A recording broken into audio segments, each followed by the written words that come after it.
Bonjour à tous et bienvenue dans cette vidéo dédiée à l'impression du matériau PLA. Le matériau par lequel vous avez sans doute débuté votre expérience de l'impression 3D. Un matériau plutôt simple à utiliser, mais le but de cette vidéo, ça va être de vous transmettre les informations de base, vous permettant de bien comprendre le fonctionnement de votre logiciel et d'adapter certains paramètres à certaines volontés d'impression liées à votre géométrie, à votre objet et à différents types de PLA que l'on va pouvoir retrouver. Vous verrez qu'il existe d'autres vidéos plutôt adaptées à des matériaux plus techniques ou un petit peu plus spécifiques. Il y aura des vidéos dédiées à l'ABS, au TPU, mais également aux matériaux de support pour de la double extrusion. Donc n'hésitez pas à parcourir les autres vidéos. En attendant, on attaque tout de suite pour cette première vidéo, How to Print with le PLA. Et on regarde ça tout de suite ensemble.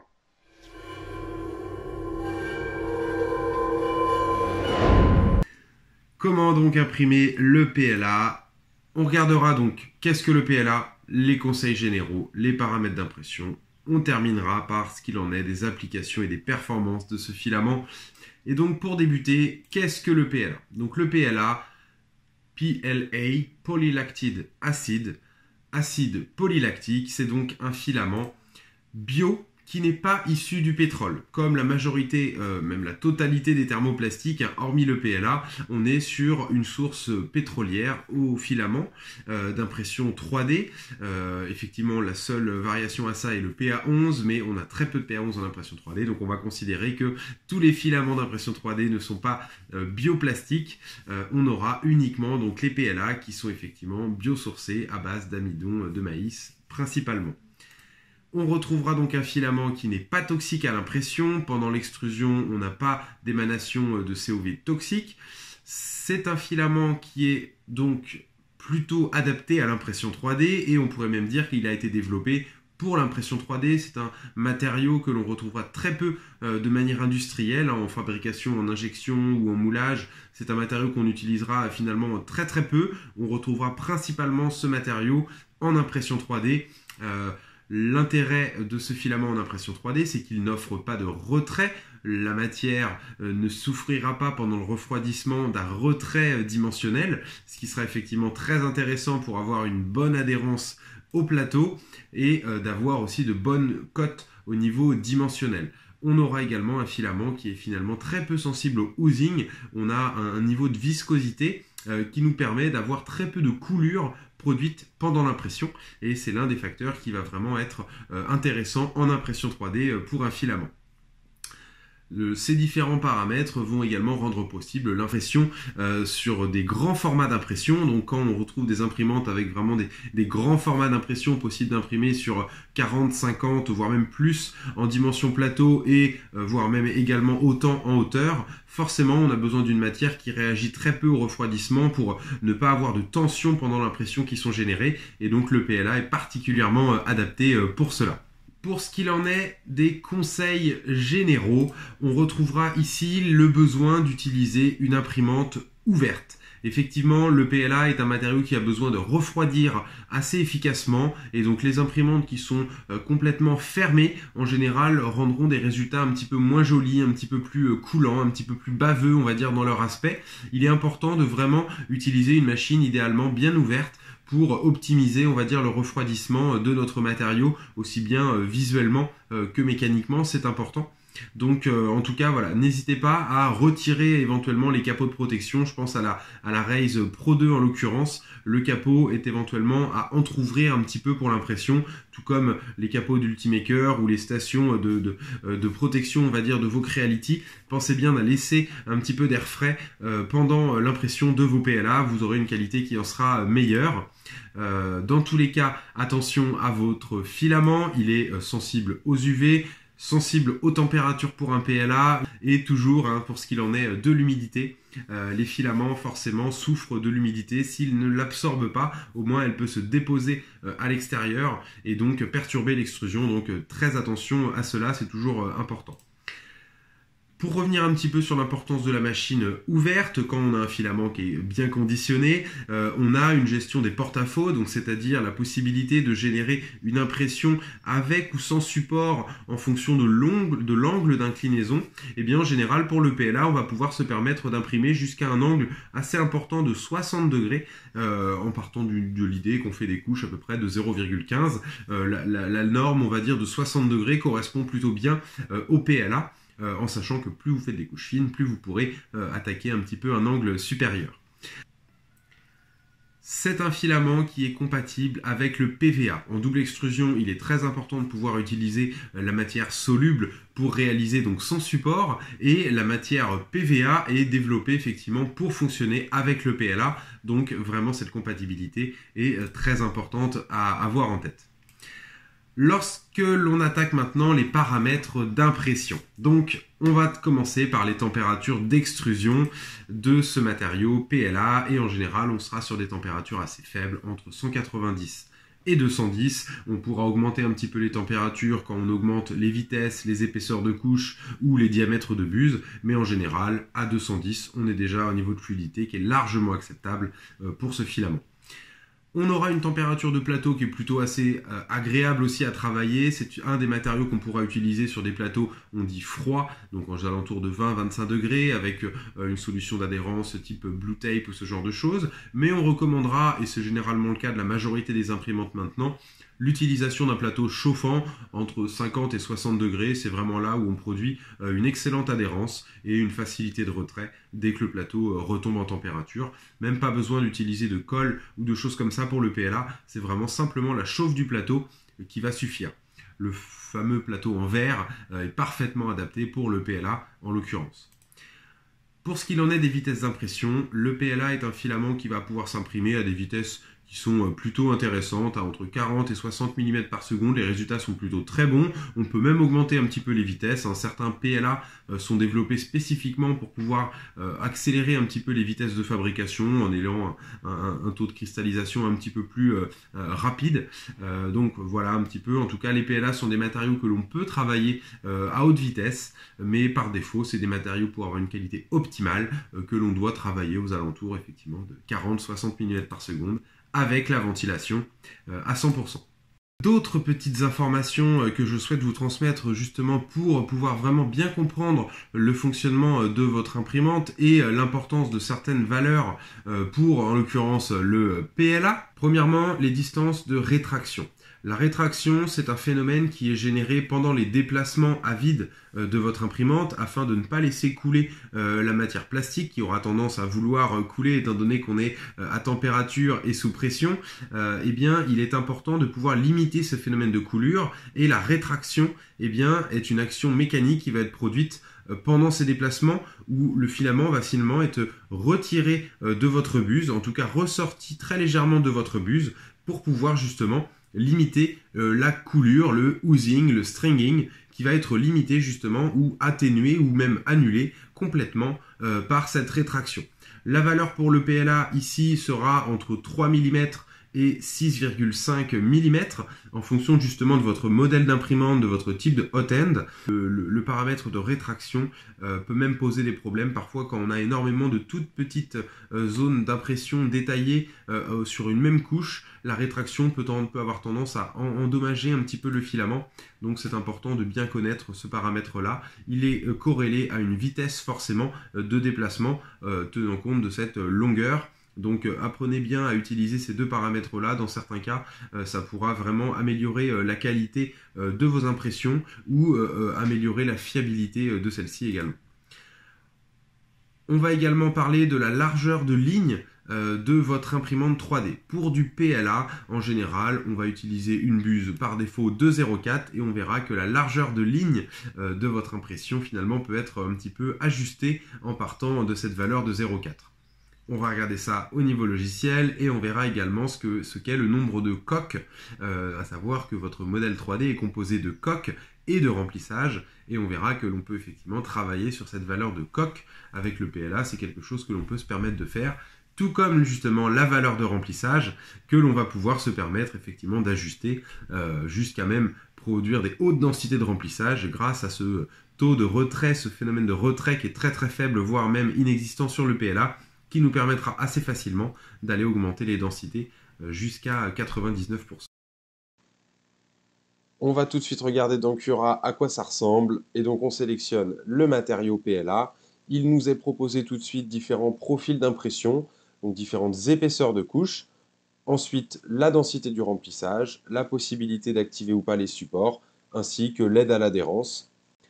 En sélectionnant le modèle 3D, on active la possibilité de bouger l'objet, hein, de faire la rotation, de faire les déplacements.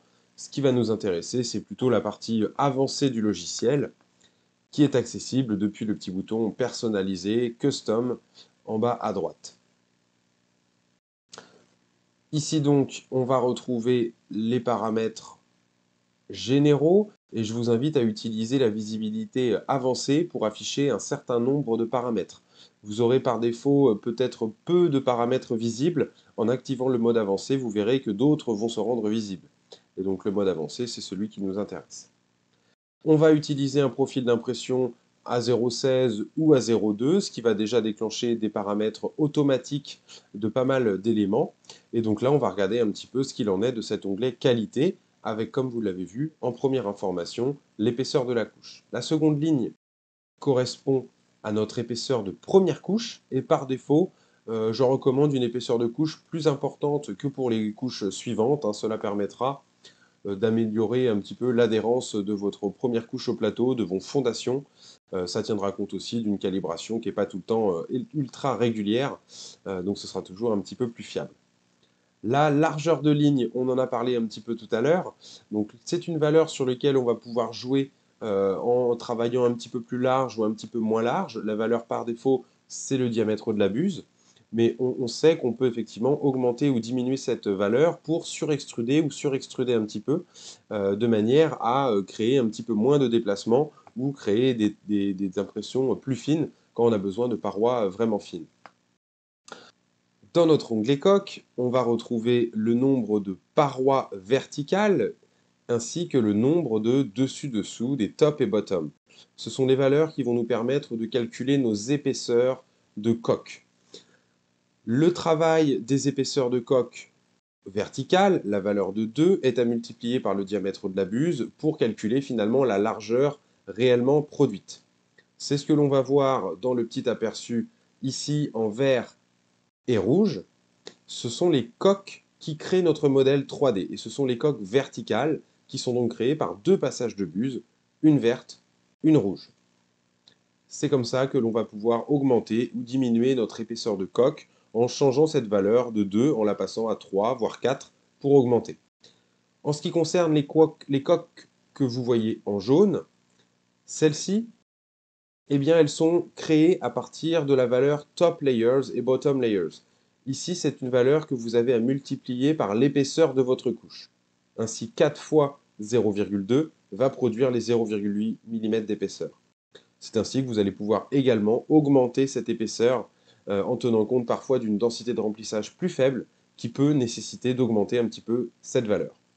Justement, en parlant du remplissage, vous voyez qu'ici, on va pouvoir travailler la densité et le motif. Par défaut, on est ici sur un motif cubique. Et vous voyez à quoi cela ressemble, le but étant sur un motif 3D. Et vous voyez ici que vous avez tout un tas de différents patterns, des motifs d'impression de votre remplissage qui permettent de produire justement plus ou moins de rapidité à l'impression ou plus ou moins de résistance isotropique pour certains également dans leur motif 3D justement. On va également pouvoir faire varier la densité. Par défaut, on était à 20%. On peut faire augmenter cette densité, comme je le disais, pour du PLA jusqu'à presque 100%. Le 100% n'est jamais recommandé. 99 sera toujours plus intéressant. Mais rien que de monter la valeur jusqu'à 40, 50, 60% est déjà très satisfaisant. Et le fait de monter jusqu'à 100%, honnêtement, n'est même pas recommandé. Vous risquez plutôt de fragiliser votre objet. Donc en général, une valeur à 50 permet déjà énormément de performance. Pour ce qu'il en est des matériaux, on va retrouver les températures d'extrusion et de plateau. On a passé à 60 comme je l'avais recommandé. Pour les vitesses, on va constater qu'on a des vitesses qui sont plutôt différentes en fonction des zones, entre 50 et 25 mm par seconde.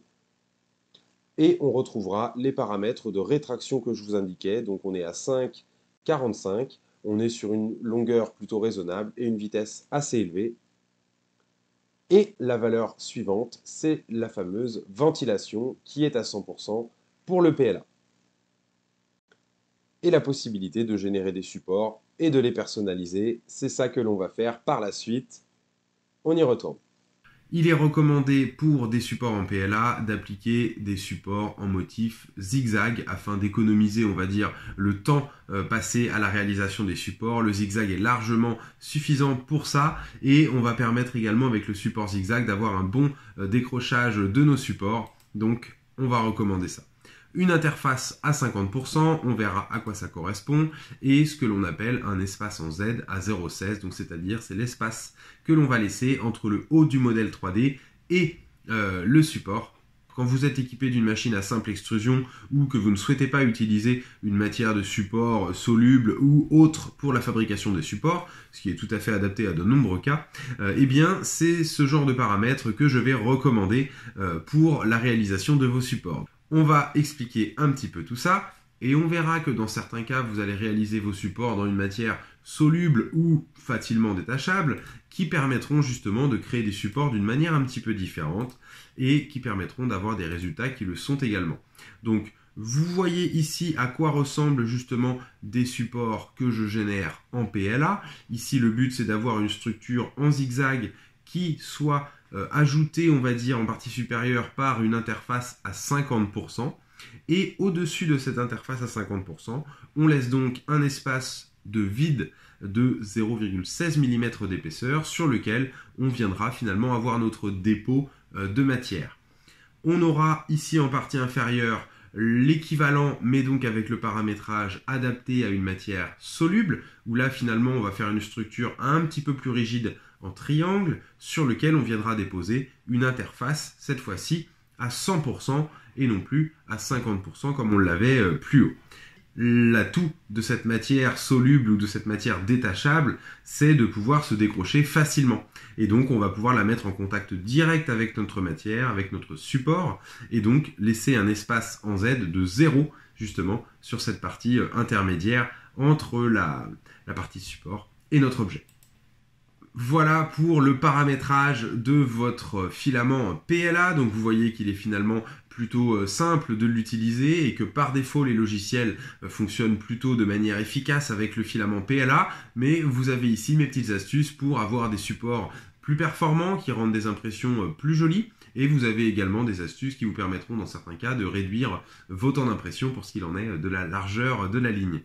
Donc, les applications que l'on va retrouver pour ces filaments PLA sont finalement plutôt très très larges. On retrouvera tout type de prototypage, que ce soit du plutôt visuel ou vraiment du fonctionnel. Le PLA répondra aussi dans certains cas à des applications fonctionnelles. On retrouvera aussi le PLA pour tout ce qui va être application liée au design, à la maquette ou plus généralement à tout ce qui va être objet de la maison. Effectivement, les PLA vont être des matériaux qui ont des propriétés plutôt limitées, on va dire au niveau durabilité mécanique et durabilité chimique, on va dire. Donc on le retrouvera plutôt dans des applications plutôt standards et très peu dans des environnements extrêmes. On retrouvera par contre des versions modifiées de ces PLA. On retrouvera par exemple pour les déclinaisons comme 4Shape, les PLA TOF, Ultra et Matte, qui offriront des propriétés mécaniques ou techniques un petit peu supérieures. Donc en l'occurrence, pour le PLA TOF, on aura des produits qui seront plus résistants, plus solides, plus résistants au choc. Pour la version Ultra, on retrouvera ici un matériau plus rigide et plus résistant à la température. Et pour le PLA Matte, eh bien, on retrouvera encore une fois un renfort mécanique augmentant un petit peu la résistance générale et la solidité de ce matériau. Et dans tous les cas, ces différentes évolutions, on va dire, de nos PLA standards, donc ces versions modifiées, permettront d'aller faire du prototypage, cette fois-ci réellement fonctionnel, voire même de l'outillage et toujours de la pièce détachée, de la pièce finale, cette fois-ci avec un minimum, on va dire, de contraintes mécaniques ou de contraintes d'usure. On aura quelque chose de beaucoup plus adapté pour cela. Donc à travers cette famille des PLA et PLA modifiés, eh bien on aura déjà de quoi répondre à pas mal d'applications. Pour ce qu'il en est maintenant des performances, eh bien le matériau PLA est un filament plutôt considéré comme rigide, tellement rigide qu'il peut parfois en devenir un petit peu fragile. C'est vrai qu'il ne procure pas une très bonne résistance au choc ou une très bonne résistance à la flexion. On va avoir un matériau qui aura tendance à avoir une rupture assez nette et rapide dès qu'on va le faire fléchir un petit peu. Donc je vous invite à aller voir éventuellement les autres vidéos dédiées au comparatif des différents matériaux ou dans la partie e-learning plus avancée, vous retrouverez toutes ces informations de manière beaucoup plus poussée et précise. En tout cas, sur les fiches techniques de nos matériaux PLA, on retrouvera généralement des modules de Young aux alentours de 3000 MPa et des résistances à la flexion qui sont aux alentours des 70 MPa. Donc si ça peut vous donner un petit peu des idées. On est sur un matériau qui est en général dans tous les cas dur et solide, c'est ce qui en fait un matériau plutôt adapté à tout ce qui va être objet courant. Il est assez sensible au choc et à la déformation, mais c'est des contraintes qui sont malgré tout plutôt rares quand on est sur des objets plutôt traditionnels. Pour ce qu'il en est de l'accessibilité, le PLA est finalement très simple d'utilisation, vous l'avez vu, très peu de contraintes et un prix plutôt faible, plutôt dans la plus basse des catégories, on va dire des coûts des filaments d'impression 3D. Et c'est un filament avec un joli aspect, on est plutôt sur un aspect brillant, vous le retrouvez dans plein de coloris, parfois même en version translucide, et vous en aurez même des versions composites, avec un but purement visuel. Vous retrouverez les PLA bois, les PLA copper, les PLA bronze, tous ces matériaux un petit peu dérivés de la base de fabrication PLA sur lequel on a ajouté du composite, soit des particules de poudre de métal ou de poudre de bois, permettant justement de révéler un petit peu d'aspect et texture différents sur ces matériaux. Donc voilà pour cette première petite session vidéo dédiée à l'impression de votre matériau PLA. Si vous avez d'autres besoins, n'hésitez pas à regarder les autres vidéos dédiées au PETG, à l'ABS et au TPU et d'autres. En double extrusion, n'hésitez pas à regarder pour ce qu'il en est de la matière PVA qui, elle, se doit également d'être paramétrée de manière un petit peu spécifique.